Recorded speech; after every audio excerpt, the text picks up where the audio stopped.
After years of relative calm, there's been a new upturn in violence in Nigeria's North East.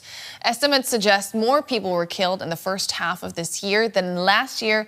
In total, a resurgence of Islamist attacks is contributing to the rising numbers.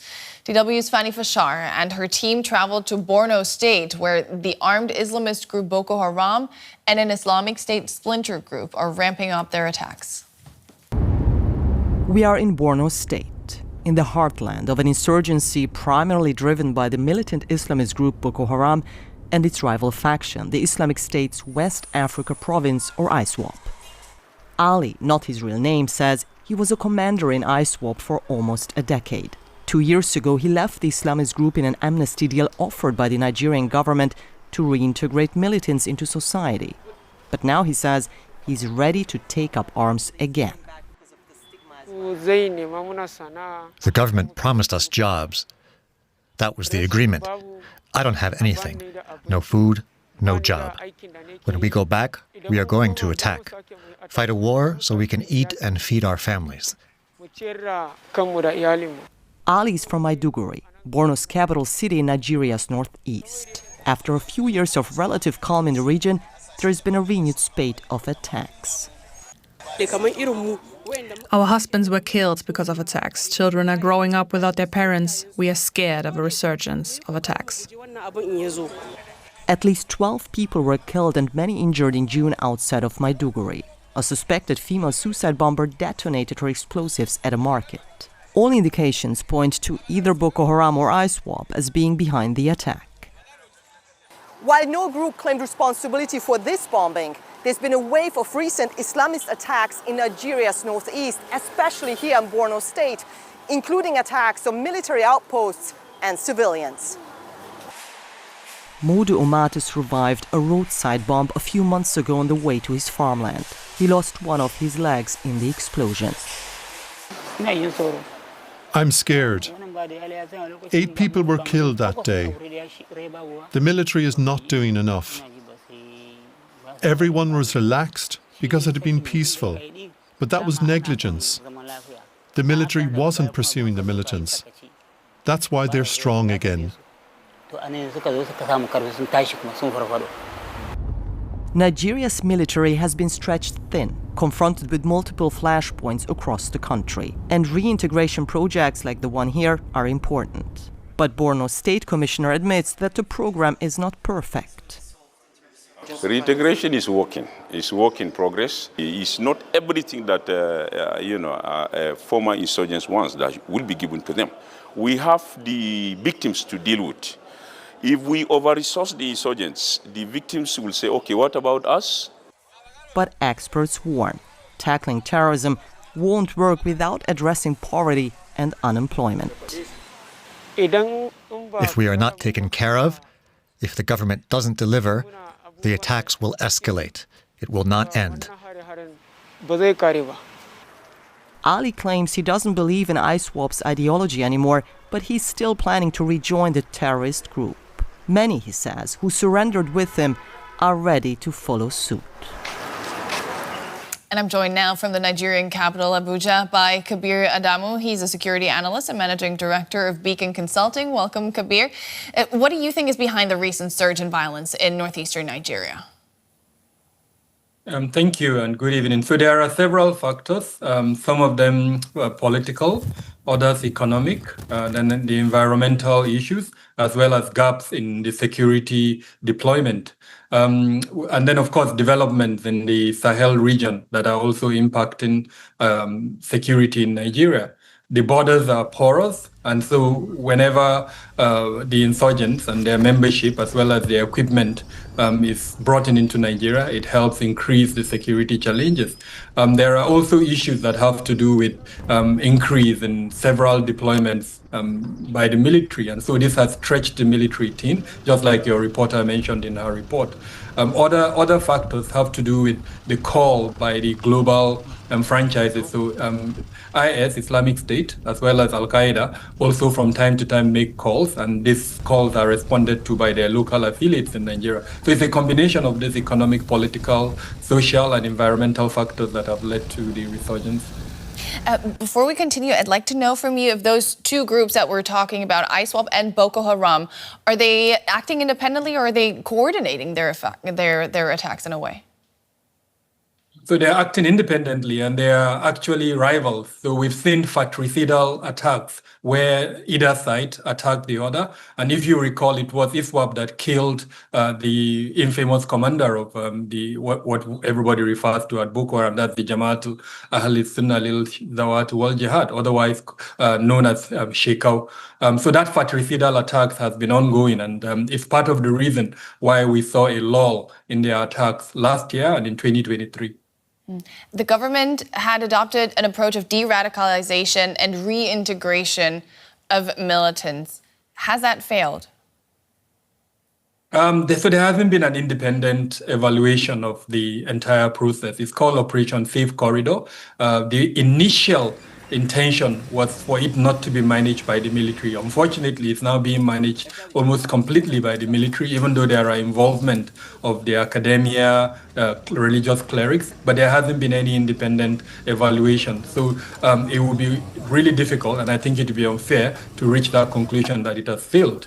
It is an important component of the counter-terrorism strategy that Nigeria has, and I think the fact that it has been ongoing for almost a decade means perhaps there are some levels of successes. But what is important is to have an independent evaluation so that what it has done well would be, continued, and where there are gaps, just of course, like we've noted, there are gaps, those gaps can be corrected. So I would really call on the Nigerian government and the international partners that are supporting that Operation Safe Corridor to have an independent evaluation of the process. Aid organizations say more than 1 million people are now facing starvation as a combined result, really, of the jihadist attacks, but also rising living costs and cuts in foreign aid. What can the government do to regain control of the situation and avoid a hunger crisis? So this is a very tricky situation in the sense that whatever development and humanitarian practitioner preaches against has happened in Nigeria. That is dependence. Over the last few years, up to a decade, humanitarian aid organizations have been supporting, humanitarian interventions in Nigeria. Unfortunately, due to developments in the United States and in Europe, aid funding has been cut significantly, and so the likelihood of an end to these intervention programs is extremely high. And warnings have been issued by the United Nations and several other development partners and humanitarian actors to show that their funding provisions for Nigeria has reduced tremendously. Now, what the government needs to do is to enhance both federal and state government interventions. Unfortunately, we're not hearing enough of that. Nigeria has several components of its intervention program for the needy that is being implemented by its Ministry of Humanitarian Affairs. There are also several local non-governmental organizations such as the Dangote Foundation, the Boa Foundation, and several others that need to come together under an organized framework to support and to fill this gap that will be created by the cut in funds by both the United States and EU. That was security analyst Kabir Adamu in Abuja. Thank you so much. Thank you for having me. Let's dig a little deeper and bring in Jumwa Yandele. She's a clinical assistant professor at New York University's Center for Global Affairs. Welcome back to DW. Now, remind us what these jihadist groups actually want to achieve in Nigeria. Thank you for having me back. It's always a pleasure. So groups like ISWAP and Boko Haram are really trying to establish a Islamic caliphate. And this Islamic caliphate is governed by their own interpretation of Sharia law.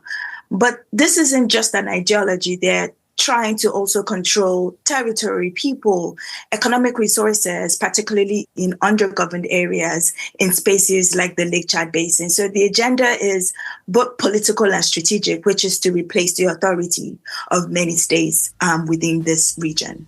So there's overlap in their agenda, but do they cooperate? Do they act independently? Do they act against each other even?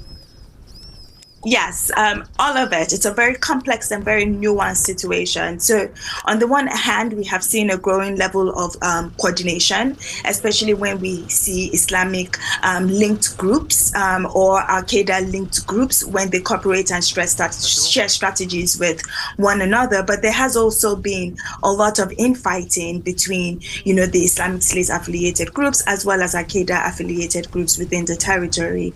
And this is just to win the hearts and minds of local populations so that they can continue to expand their operations. So we have seen them sharing tactics, coordinating, exploiting borders. And right now, as you know, with the Islamic State, ISWAP, the Islamic State of West African Province, is now considered one of its most effective affiliates globally.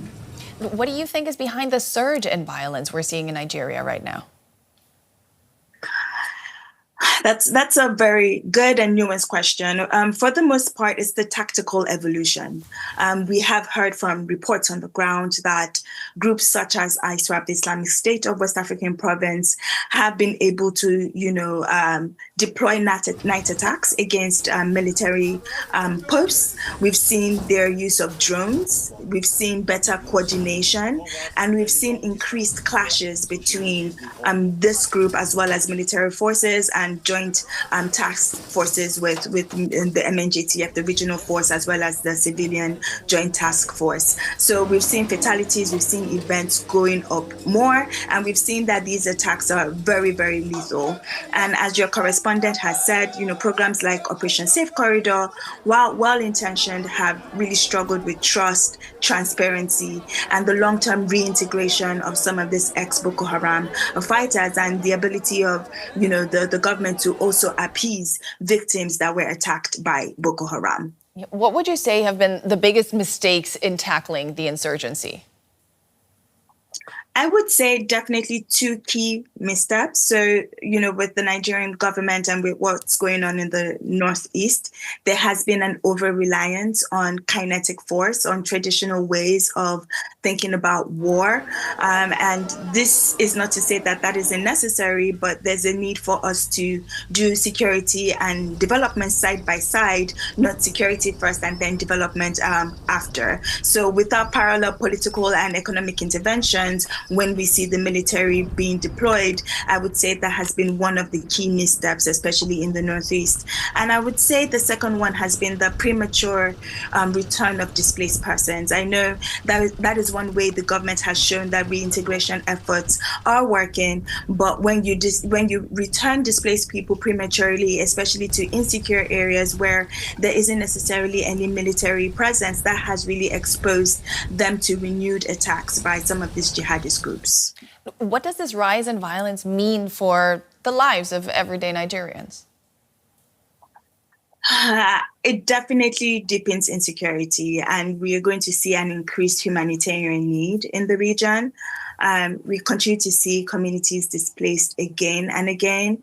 Schools, hospitals continue to remain closed. We've seen trade routes disrupted. And for millions of Nigerians, their daily lives have become a gamble between survival and flight. So it's very, very, very telling what this rise in violence has meant for a lot of people who live in Borno State, especially in border communities.